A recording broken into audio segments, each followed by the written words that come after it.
참 어처구니 없는 사고가 세상을 놀라게 하였습니다. 어떤 사고였느냐고요? 111년 전에 미국 해안이 가까운 대서양의 해저 4,000m에 침몰해 있는 타이타닉호 선체를 둘러보는 해저 탐험 관광 잠수정을 타고 5명의 억만장자들이 바닷속으로 내려갔다가 타이타닉 선체 488m 앞 바닥에서 뉴욕에 있는 엠파이어 빌딩의 무게와 맞먹는 해수면의 400배에 달하는 해저 수압으로 잠수정이 찌그러져 폭발하며 5명 모두 사망한 사고였습니다. 무려 3억 4천만 원의 관광요금을 지불한 이들은 만일의 사고 시에도 탐사선 회사에 면책 서약을 하고 승선하였다고 합니다.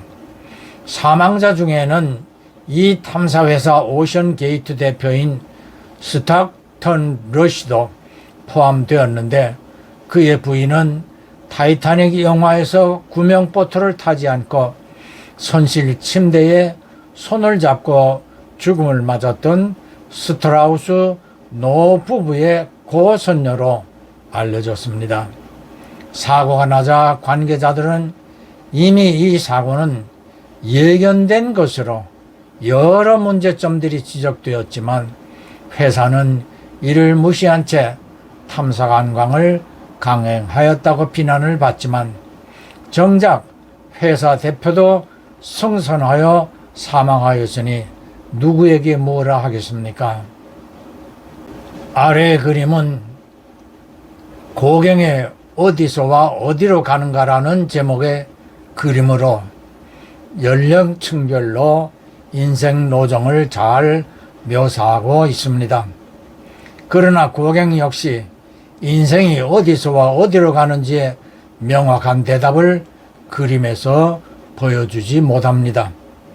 성경에서도 인생들이 어디서와 어디로 가는가라고 직접 묻는 구절은 없습니다만 그와 비슷한 성경 기록이 창세기 16장에 있는데 즉 아브라함에게 하나님께서 아들을 주실 것이라는 약속을 하였으나 조급한 사레가 여종 하갈을 아브라함에게 주어 동침케 하므로 하갈이 잉태하였고 이후 하갈은 주인 사레를 멸시하는 언행을 일삼자 분노한 사레가 하갈을 학대합니다. 이에 하갈이 도망을 하고 술로 가는 광야의 샘물 곁에서 방황하던 그녀에게 천사가 나타나 묻습니다. 사레의 여종 하갈아, 네가 어디서 왔으며 어디로 가느냐? 하갈이 사레의 학대로 도망 나온 것을 말하자 천사는 하갈에게 네 여주인 사레에게 돌아가 그에게 복종하라. 하나님께서 네 고통을 들으시고 아들 이스마엘을 통하여 이후에 자손들을 크게 번성케 할 것이라고 약속해 주셨습니다.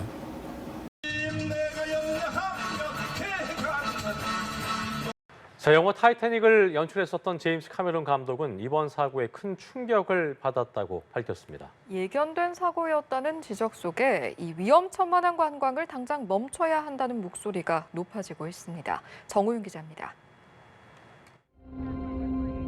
영화 타이타닉의 감독 제임스 캐머런은 111년 전 침몰한 타이타닉호와 이번에 사고를 당한 잠수정의 유사성에 충격을 받았다고 털어놨습니다.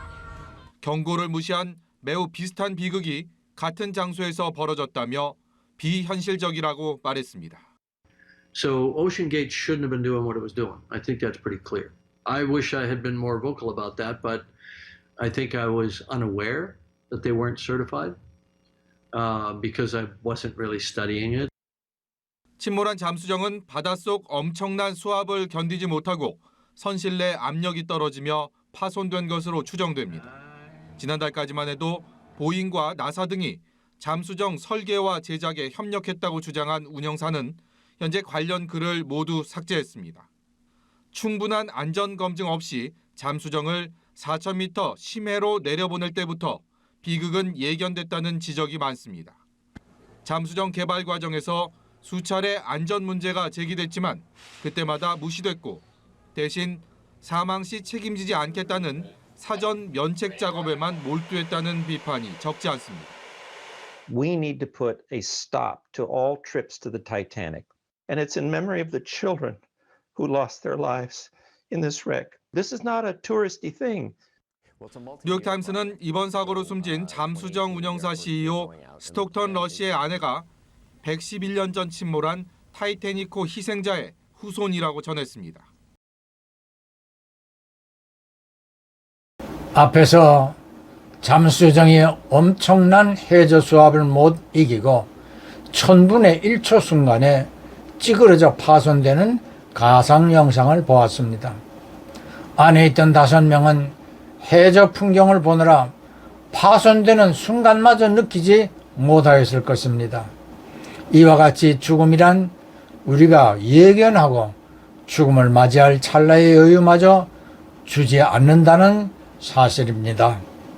오늘 우리는 예수님께 내 인생의 종착지는 어디입니까? 라는 질문을 하였습니다.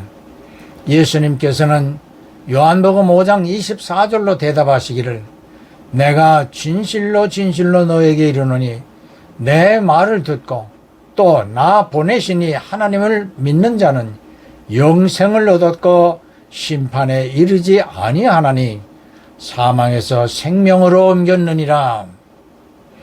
만일에 저들 5명 중에 누구였든지 예수를 믿었었다라면 잠수정이 찌그러지는 그 찰나에 그의 영은 잠수정을 벗어나 천사에 의하여 천국으로 옮겨졌을 것입니다.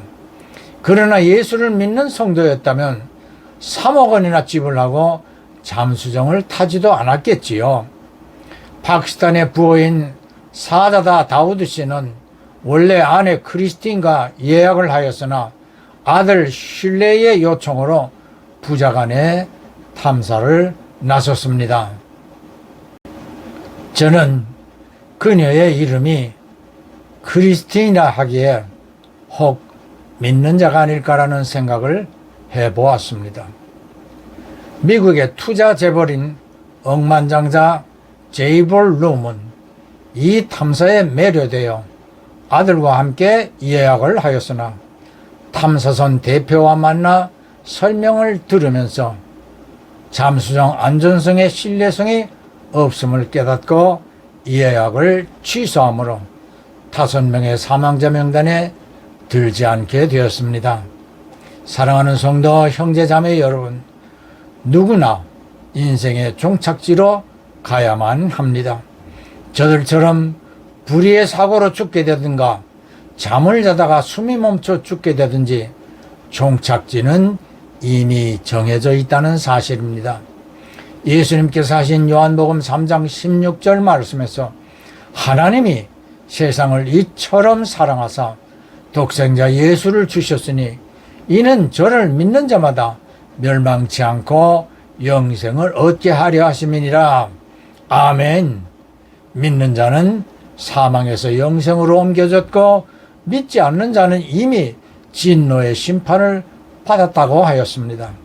그러기에 어떤 죽음을 맞더라도 우리는 천국으로 가도록 결정되어 있다는 것을 확신하고 감사하며 이웃에게 예수의 복음을 전해주는 삶을 살아가게 되시기를 주 예수 이름으로 축복합니다. 예, 아멘, 할렐루야.